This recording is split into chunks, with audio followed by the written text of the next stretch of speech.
पुण्याच्या बालेवाडीमधली ही park express इमारत आणि हा तिचा 14वा मजला. याच मजल्यावर सुरक्षिततेचे कोणतेही उपाय नसताना 13 मजूर स्लॅब टाकण्याचं काम करत होते. सकाळी 10:30च्या सुमाराला इमारतीचा हा स्लॅब कोसळला आणि 9 मजूर खाली कोसळले. या अपघातात वसंत सहा, सरवन सहा, मुन्ना पासवान, बिपिन ठाकूर, लखन सहा, करण सहा, वरुण सहा, विजय पासवान आणि तुफान सहा या सर्वांना जीव गमवावा लागला. पुण्याच्या बालेवाडी परिसरामध्ये एका इमारतीचा स्लॅब कोसळून 8 जण ठार झाल्याची घटना घडलेली आहे.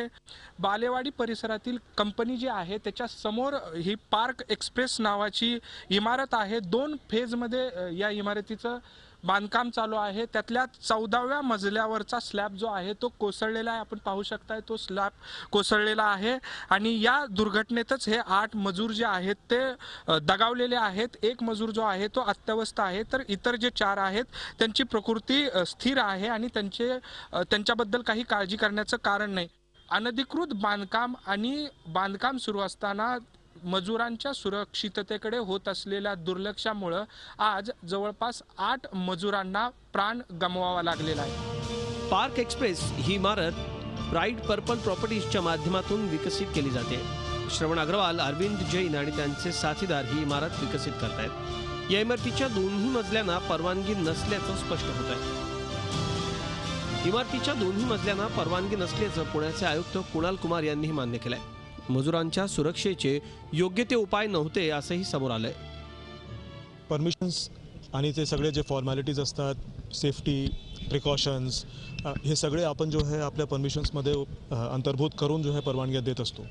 पण आता प्रायमा फेसी या ठिकाणी असं दिसते की काही जे प्रिकॉशन्स आहेत ते घेण्यात न आल्यामुळे ही दुर्घटना इथे घडली आहे. या ठिकाणी ह्या मानवी चुका दिसत आहेत, ज्याच्यामध्ये महानगरपालिकेने त्या संदर्भात जे काही इन्स्ट्रक्ट करायला हवं ते सर्व केलेलं आहे.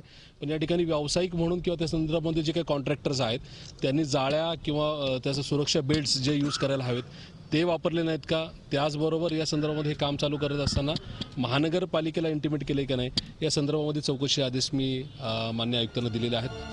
पुण्यामध्ये अनधिकृत इमारतींचं पेव फुटलंय. महापालिका प्रशासन, अधिकाऱ्यांचं आणि बिल्डर्सचं साठलोटं असल्याचं अनेक वेळा दिसून येतं.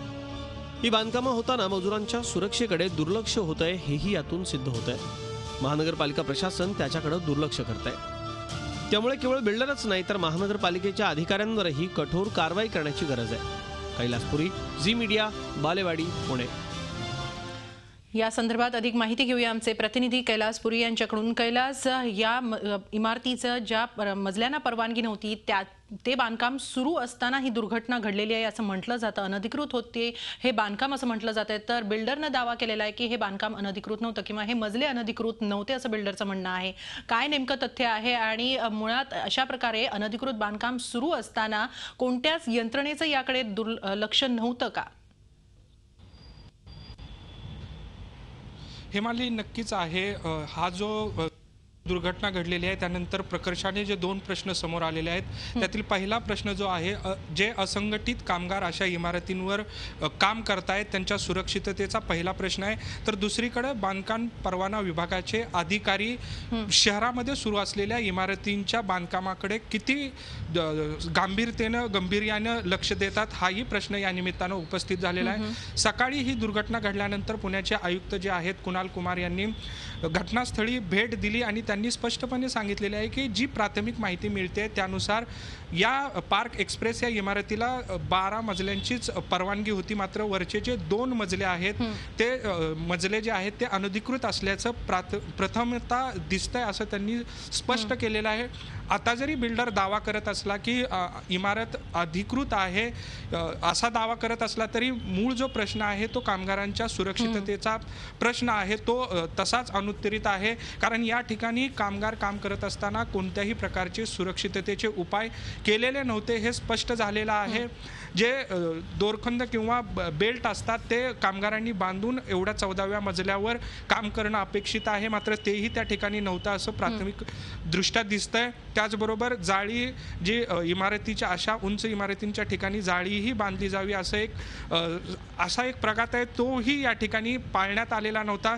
त्यामुळे बिल्डर जरी दावा करत असला तरी मुख्य प्रश्न हा कामगारांच्या सुरक्षिततेचाही आहे आणि दुसरी गोष्ट दुपारच्या सुमाराला जर आयुक्त पुण्याचे सांगत असतील की इमारत अनधिकृत आहे तर बिल्डरचा जो दावा आहे ही इमारत अधिकृत असल्याचा त्यावर किती विश्वास ठेवायचा हाही एक प्रश्न आहे. हेमाली, नक्की. धन्यवाद कैलास आपण दिलेल्या सविस्तर माहितीबद्दल.